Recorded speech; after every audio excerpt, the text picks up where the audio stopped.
So you ready, Carl? Are you ready for SmackDown? I'm always ready. I was born ready. Nice. So yeah, this is what a weird this was some car crash TV this week, Carl. Right? Literally. What the actual fuck was going on? So we literally start with a weird sort of crime scene in which a rental car is propped up on the curb with its bonnet open and no other damage at all, and Elias lying in front of it like he's trying to get a claim in. And then obviously we have police and ambulances and everything there. The only time we see the Universal Champion tonight is here, where he goes, "I saw the whole thing," even though he didn't fucking see anything apparently. So Elias got ran over, Carl. Got ran over by a rental car. That's fortunately for the police, it included a bottle of booze near the driver's seat and a slip that confirmed that the rental car belonged to Jeff Hardy. So thank God those two things were in there. So they have a little wander up an alleyway up to the back of the building, find Jeff Hardy lying on the floor, who clearly had been knocked out or something, and they keep saying, "You've been drinking?" And he's like, "No." And they're like, "You smell of booze," because Jeff's a known substance abuser. So they promptly arrest Jeff, and then, because nobody wanted to see these matches, we now don't have Jeff Hardy versus, was it AJ he was going up against? I can't even remember anymore. And we don't have Elias against Daniel Bryan. None of these matches are happening now. Thanks, WWE. So a lot of people, I was twittering around this time when I was watching it live for once, and a lot of people thought this was in really bad taste. Now, Jeff's obviously signed off on the substance abuse thing. This wouldn't be the first time they've done an angle involving Jeff's substance abuse, as you might recall with him feuding against CM Punk. But a lot of people thought this was in massively bad taste. What did you make of this fucking crazy angle? I quite liked it, I'm not even going to lie.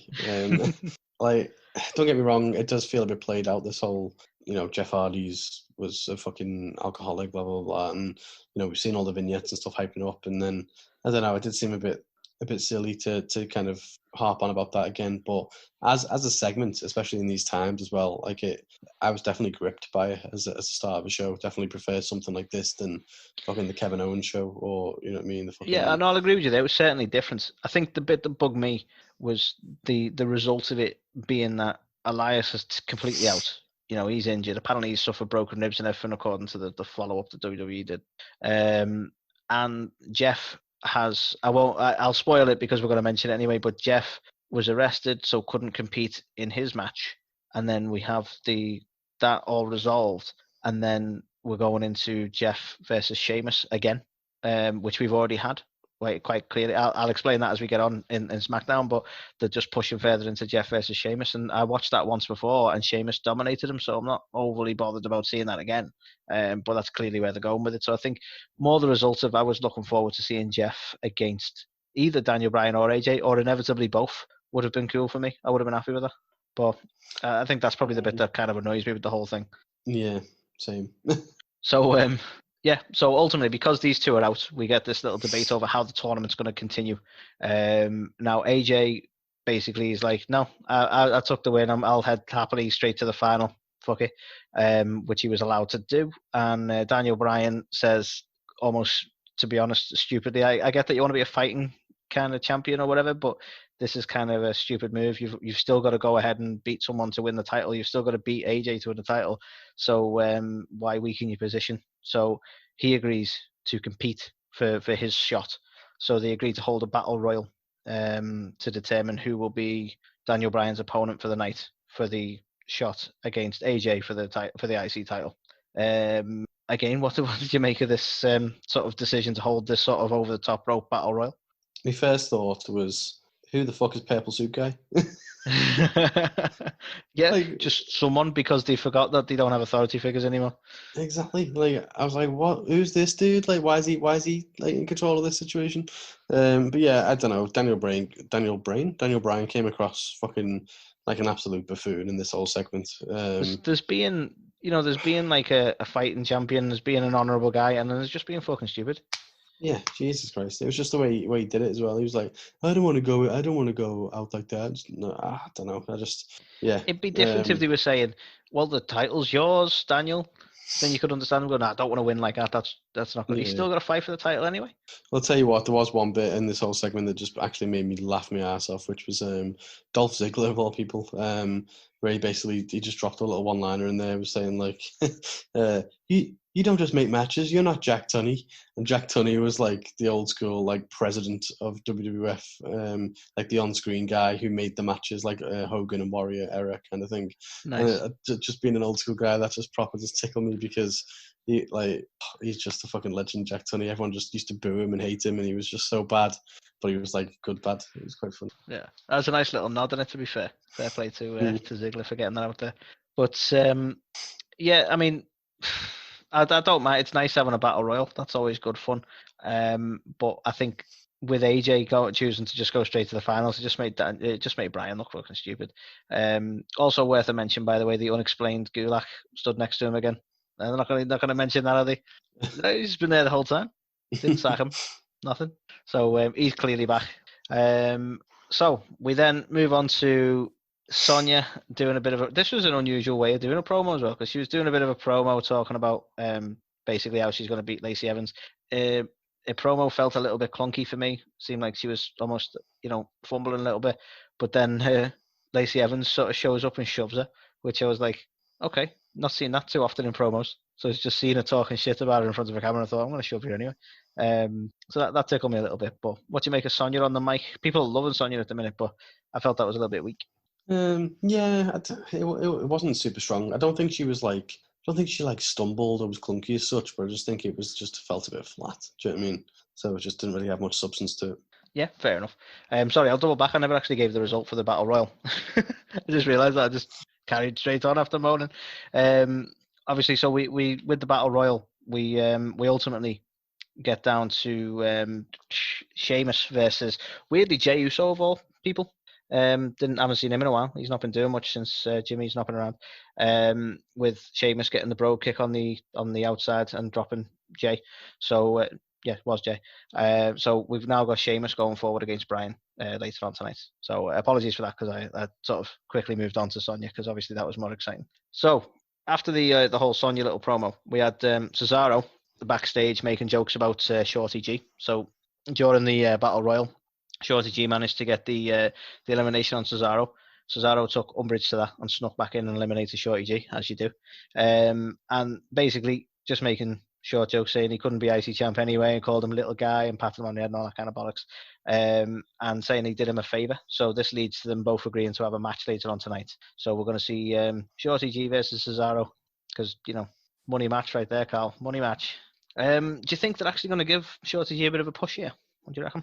I still can't abide the name, I'll be honest with you, but yeah, while he's got that whole gimmick, you can push him as much as you want, but it's not going to go anywhere. So just repackage him or something. They really could do with it, to be honest. It's just a shame, because Apollo Crews got his redemption.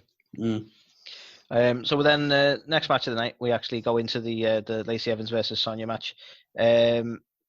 Sonya, came out looking a bit like she was from the Matrix with that jacket. That was kind of strange. But this was a really good match. I thoroughly enjoyed it. I think they've got really good chemistry together. It ended really strange. They both ended up outside the ring, and it went to a double count out. And then Lacey sort of kind of aggressively got back in the ring and was saying to Sonya, get back in the ring, we'll finish this. And Sonya was like, no, we'll fight on my terms. And I was like, weren't you doing that anyway? But yeah, she chose just to leave. So yeah, it ended with a double count out for some reason. So no one won that one. There were no winners here tonight, Carl. How did you feel about that? Because I was enjoying the match. I was a bit of a shame the way it finished, really. But what did you make of it? Yeah, I think it's classic. Just they don't want to make anyone look weak. I thought the kept calling her Blondie and stuff like that was just a bit. Oh yeah, the whole thing to hair color. I don't. Yeah.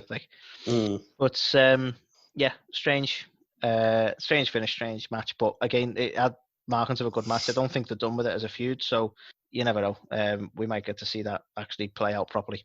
I'm guessing she's done with Mandy Rose. I don't know. And we move on to another little Forgotten Sons promo. Because they need to remind everyone each week that they were in the forces, and that exact same promo actually from previous weeks where they're saying about their blood's on our hands, so it's only fair that our blood's on their Except for hands or fucking some Wesley shit. Blake though, and he's like the main guy in it, isn't he? And he's just like, I served here, I served there. Then Wesley Blake's like, and I respect these guys. And it's like, oh, what the fuck? Just don't bring him up. He's shit anyway. But yeah, that would it's a good point that because he served nowhere. But much respect to the armed forces, but why they keep regularly mentioning it and trying to use PTSD as an angle, I really don't know. And at this point, it's like every week you just keep talking about getting blood on your hands and you just don't do anything. So I don't. I'm not invested at all. Yeah, same. And then weirdly, we get them mentioned again because we go into a moment of bliss, which you know me, Carl. I'm an Alexa Bliss fan, much like yourself. I never try and put down a moment of bliss, but didn't need this one. Fucking useless. This. Didn't really do anything, did it? They're interviewing the New Day because they are also tag champs. They give each other gifts. So the New Day get some pancakes made by Nikki Cross, and they give some coffee beans that they insist on putting straight in the cups and using cold water to make. So that's annoying. And yeah, just a load of silly gimmicky stuff like that. But they ask the New Day the question of who they think's a legitimate threat tag team wise, who they'd like to face, and they listed the Forgotten Sons. Okay, cool. Let's actually have a match then. Sick of just seeing everyone talk now. And then we get interrupted by Bailey. I was going to call her Sasha Bailey then, that's not right. Bailey and Sasha Banks. Because for some reason it looks like they might want a shot at the tag titles now. And yeah, I'm all for that. But, we're already getting a lot of tag motivation on the Raw side of things, so I'm a bit surprised they were going down that route. But then Bailey basically volunteers Sasha for a match against Alexa Bliss. And I don't know, Banks didn't seem too happy about that, so they're obviously still pushing that side of things. So Bailey then fucks off to go and find a referee, and Banks drops her with a drop kick. Drops Banks with a drop kick. And yeah, this is like I'll just a little mention as well, because I noticed this seems to keep happening on SmackDown this week, but this was like the third cheap shot from a face as the night went on. So we got Lacey Evans attacking Sonya, who's apparently a face. We got Chad Gable getting the cheap shot on Cesaro during the promo. I think he kicked him in the shin or something like that. And now Bliss is getting a drop kick on Banks. So yeah, seems like the faces are having a bit of a Healy night going on here. Very out of character. Yeah, it certainly seems it. So then we get into the actual match with Bailey and Bailey and Bliss. Bailey and Cross on commentary, and Alexa Bliss and Sasha Banks in the match. And to be honest, it's good to see Alexa Bliss in the ring again. I feel like we've not seen an awful lot of her lately, but she's still really good performer in the ring. I know she gets a little bit of shit for that, but I think her ring skills are fairly decent, to be fair. And they seem to put on a really good match together. The main thing for this, for me, was Nikki Cross. I know she's a face, and I know she's supporting her mates, but she really needed to shut the fuck up on commentary. It was actually quite distracting, to be honest. But yeah, Bailey ends up getting a distraction, and at the point Alexa was on top of the turnbuckle to do the Twisted Bliss, so it allowed Sasha to get the win over it, but obviously through heel like shenanigan. Firstly, what did you think of the match, Cole? It was okay. Yeah. It's one of them. I think they're both really good, but like I think to your point, where Nikki on commentary and Bailey on commentary and stuff kind of dampened the whole match. Like the quality of the actual match itself was good, but the whole kind of like the whole story behind it was just not great. And the idea of the tag titles for Bailey and Banks, do you think that's a good way to go, or do you prefer more the Raw angle with the Iconics? I definitely think the Iconics is the better one. It's been more fleshed out, hasn't it, to be fair? Yeah. Yeah, so be interested to see where they go. I don't know if they actually are going to head towards that. It seems to be sort of battling on all sides if they do. And inevitably we'll get Charlotte involved somehow.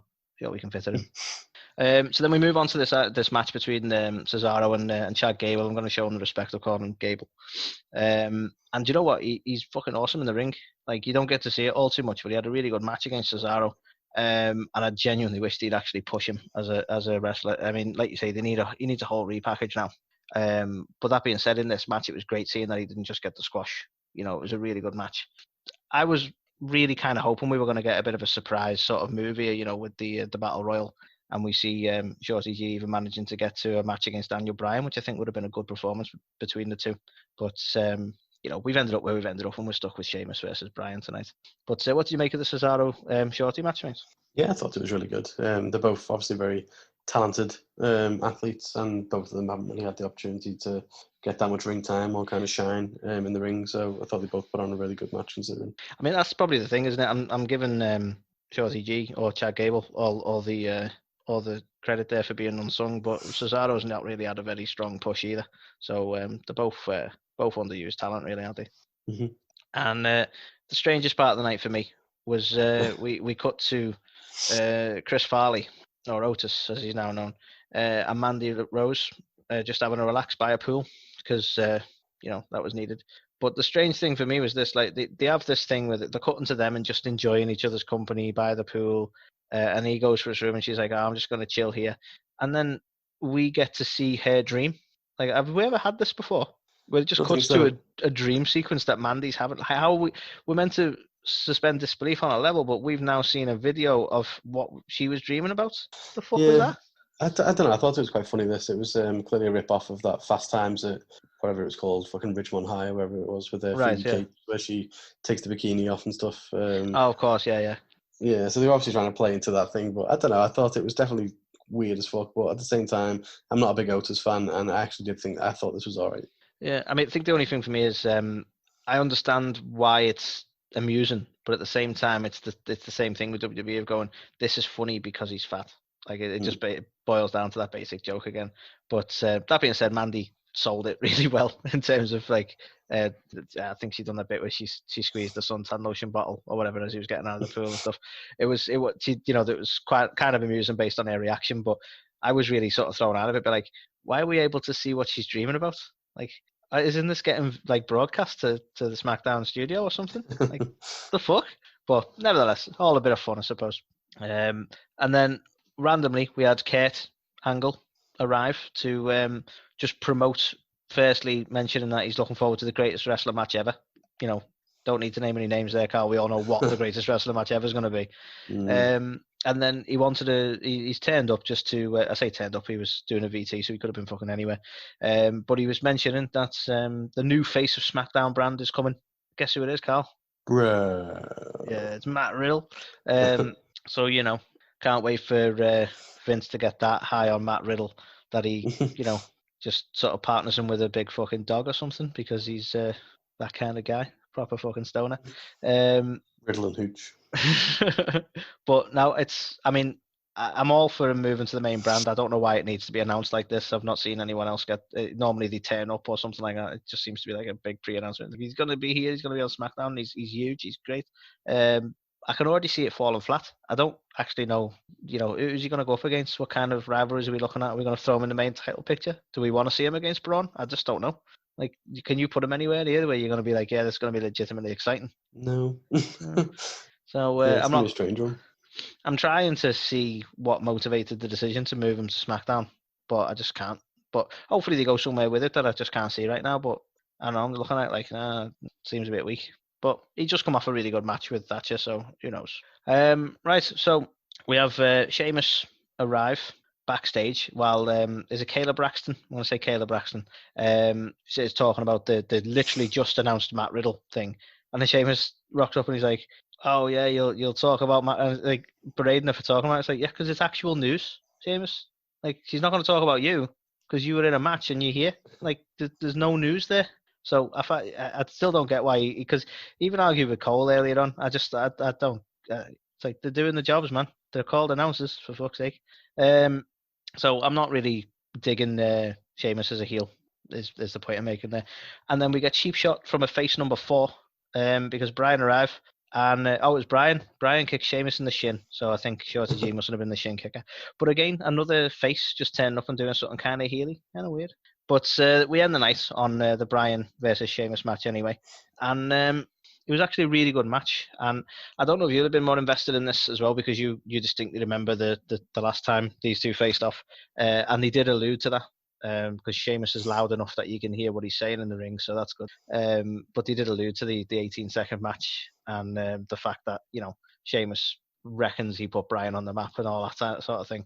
And it was actually quite enjoyable. I don't know if because of the history or just because they are both genuinely good performers in the ring. As much as I'm not a big fan of Sheamus's heel antics, but then we also see Jeff Hardy turning back up because apparently being arrested and processed for potential drink driving doesn't take that long, less than 2 hours, in fact. But so he rocks up, which results in Brian getting the win, which again is like kind of didn't get a legitimate win because he got the win based on the distraction. But hey ho, he'll take that over just taking the shot against AJ apparently. But yeah, so we're clearly pushing to Jeff Sheamus, and obviously the tournament going forward is going to be AJ Bryan, which I actually quite look forward to as a match. To be fair, Can't wait for that. Still not overly enamored on the revisit to Jeff Sheamus unless they put on a better match maybe. But he already looked like he was struggling against Sheamus, so it's going to be hard to sell that really. But who would you like to see win the tournament, Carl? That's my question. Either or, to be honest, probably AJ over Bryan, but I just think the match itself is going to be fantastic. There's definitely two of my kind of workhorses, and if they're fighting for the workhorse title, then I'm all for it. No, they are both. They're both really good workers. I think I don't know if I've seen them work together before, but I feel like they have done, but outside of WWE. Am I right in saying that, Carl? Yeah, they've definitely done stuff in Ring of Honor. I thought it was. I couldn't decide. Have they both been in TNA at one point, or has Brian never actually done TNA? I don't recall him in TNA. But yeah, either or. It's they're both very technically gifted, so it's going to be a really good one to see. I mean, for me, there's a lot I weren't really that arsed with, so I'm probably going to say it wasn't bad. There was some good stuff. It was nice to see a battle royal. They're always fun. I'm probably going to say a 2.5 for myself. I've got it as a 3. I actually thought it was really good. I think the opening thing with the car stuff, I actually quite liked. I liked even the stuff with Otis, where normally I hate it. I thought that was quite funny, and like some of the matches and stuff as well were quite good, like Lacey and Sonya and stuff. So yeah, I thought it was a good show. Definitely on par with NXT for me. I was toying with the 2.5 just because that cage match was maybe give the edge to NXT, but I think they're both 3s in their own right. But NXT is probably slightly better. Yeah, I mean, I think that's probably where I land on a 2.5, definitely, because I much prefer NXT. I think it definitely merits that other half a point for me. But that's what it's all about, Carl. So that was SmackDown this week. And I think that means Raw was actually the weakest match of this week, if anyone's keeping track. Yeah, it was awful. Yeah, it was the weakest.